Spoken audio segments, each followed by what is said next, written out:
My name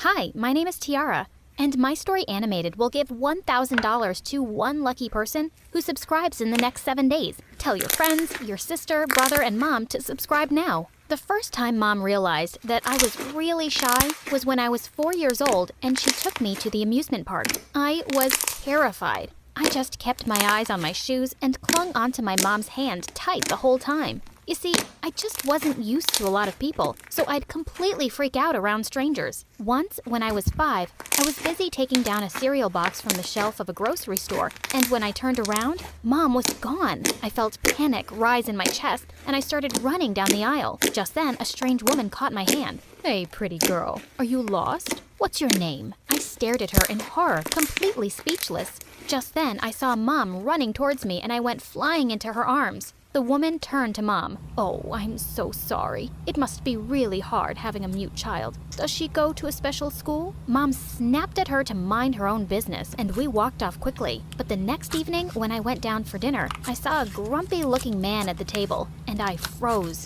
"Hey, sweetie, it's okay. I want you to get comfortable around new people. So I thought I'd introduce you to my very special friend." I was 5, not stupid. I knew he was her boyfriend. Did she seriously think bringing a boyfriend would help me with my shyness? Grumpy kept coming over every day, and I didn't get comfortable around him because he was a pain in the butt. Luckily, I caught him stealing money from Mom's bag one day, and she went ballistic and threw him out. I started school later that year, and Mom thought that would help me overcome my shyness, but it didn't. I was terrified on the first day, so the teacher allowed Mom to sit in class, and I felt much better. But when I was walking into class without her the next day, I immediately got hit by a paper ball in the face. It was Bridget, the meanest girl in class.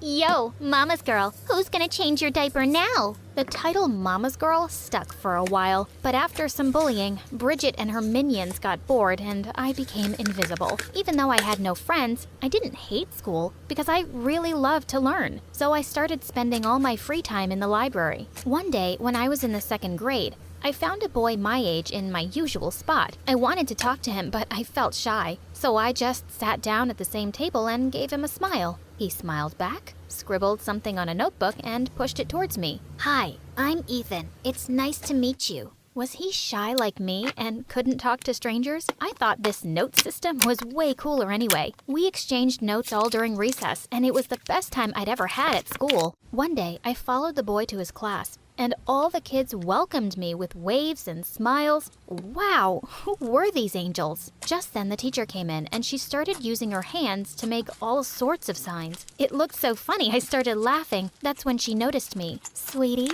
can you hear what I'm saying?" I nodded my head. "Then you're not supposed to be here." And that's when I realized that Ethan and all the other kids here were deaf. And this was a special class. It was really sad to go, but Ethan slipped me a note. "See you at the library tomorrow?" And I did. Every single day after that. We only ever hung out together in the library, though. I felt protective of Ethan and wanted to keep him out of Bridget's face. And finally, I had a best friend, but I never invited him home because Mom could be super embarrassing. Over the next few years, she had a string of stupid boyfriends at our place. She was also just always doing odd jobs, and we never seemed to have enough money. One day in 9th grade, I went to get lunch at the cafeteria and almost jumped back in shock to see Mom behind the counter. "Mom, what are you doing here?" "Sweetie, I work here now. Can you chit-chat with your lunch lady friend later, Tiara? I don't have all day." I turned around to see Bridget behind me, and as I started walking away, I suddenly heard her scream. "OMG, you stupid woman! You poured hot soup all over my new iPhone!" I turned around to see Mom looking red in the face and apologizing to that brat. "I'm so sorry. It's only my first day here." "Do you need a degree to be a lunch lady? Because you must have failed lunch lady school for sure. Show me your degree." I'd just had enough. "Didn't your nannies teach you any manners? She's working hard to serve lunch to hundreds of kids, and she made a mistake. Have some respect." Oh my, look who finally found a voice. "Who are you, Martin Luther King now? And why do you care about the dumb lunch lady? Is she your mom?" "Yeah, actually, she is." As everyone suddenly stared at me in silence, Bridget burst out laughing. So, you're still a mama's girl? And now I get why you're so stupid. I was about to attack her, but just then I saw Ethan walking towards us with the principal. Bridget, how dare you talk to a staff member like that? That's a 3-day suspension. To my office. Now. As Bridget walked away looking furious, I knew I'd pay for it later, but standing up to her felt so good. Later that day, when we were hanging out, Ethan said, You were awesome for standing up to that bully, and your mom seems nice. and you were awesome for calling the principal just in time. And well, Mom's a bit crazy. What's yours like? And then Ethan told me that his mom had died when he was little, and his dad was a big businessman who was mostly away. He'd provided plenty of servants to take care of Ethan, but he never had much time for him.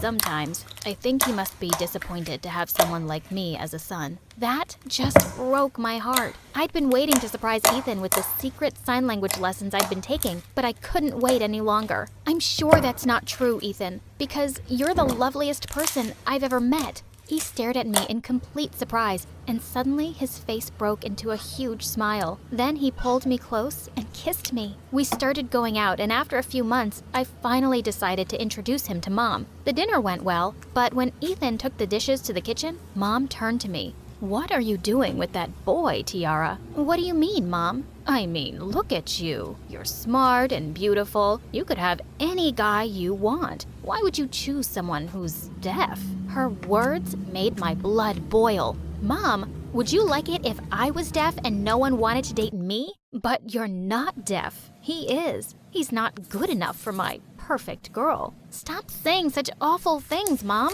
It's not like he can hear me, honey. Just then, to my horror, I turned to see Ethan standing in the doorway. He just looked at me once and left. I turned to Mom, furious. He can read lips, Mom. That was cruel, and I couldn't care less about Ethan's hearing. It doesn't make him less kind or caring or smart. He's perfect, unlike the jerks you date. And with that, I stormed off to my room. Ethan wouldn't reply to any of my texts, and the next day at school, I looked for him everywhere. Eventually, I found him sitting alone on the bleachers outside. Ethan, I'm so sorry about what Mom said. He shook my hand off angrily. She's right, Tiara. You're perfect and I'm not. I'm sure you've thought about that too. Why else would you always keep our friendship a secret? And with that, he walked off, but I wasn't going to let him go so easily. I ran to the art room and wrote something on a chart paper, and at recess, I went to the cafeteria and jumped onto the table. I felt really nervous as everyone's eyes turned to me, but I only had eyes for Ethan as I held up the chart. Ethan,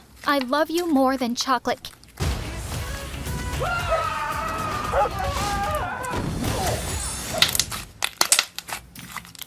May you have joy, comfort, and peace. Oh, I wish you well. May you have joy, comfort, and peace. Will you do me the honor of being my prom date? Ethan burst out laughing and ran to hug me. As we kissed, the whole cafeteria erupted into cheers and applause. The next day, when Ethan and I were leaving school, we suddenly got hit by paper balls. Remember how you were such a little scaredy cat that you couldn't even speak, Tiara? And now you have a boyfriend just like yourself. He's only with you because there's something wrong with him, obviously. I was about to lash out at her when suddenly a limousine stopped next to us and a well-dressed man came out. I was surprised when Ethan hugged him and told me he was his dad. Ethan's dad turned to me. I haven't been around much, but Ethan told me all about you and how you've changed his life, and I just wanted to show you how grateful I am. Hey, you, give her the present. Just then, his bodyguard leapt forward and handed me a small box. When I opened it, I gasped.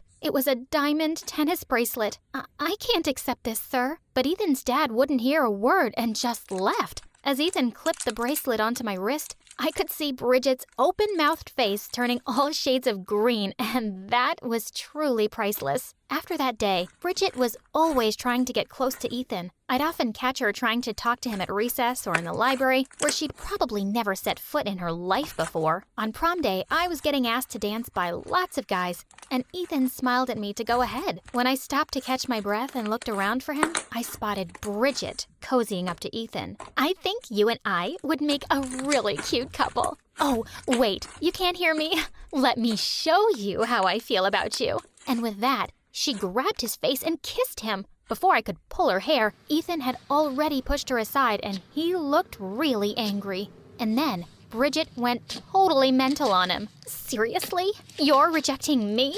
You think I'd actually ever be interested in someone stupid and deaf like you? And I'd have to learn dumb signs to explain everything to you? I'd rather shoot myself in the head. By now, I'd walked over to her and given her a tight slap across the face, and everyone started booing her, so she left the prom. But someone did something even better. A girl had made a video of the entire scene and uploaded it online, and thousands of people were now calling out Bridget for bullying someone differently abled. And the best part?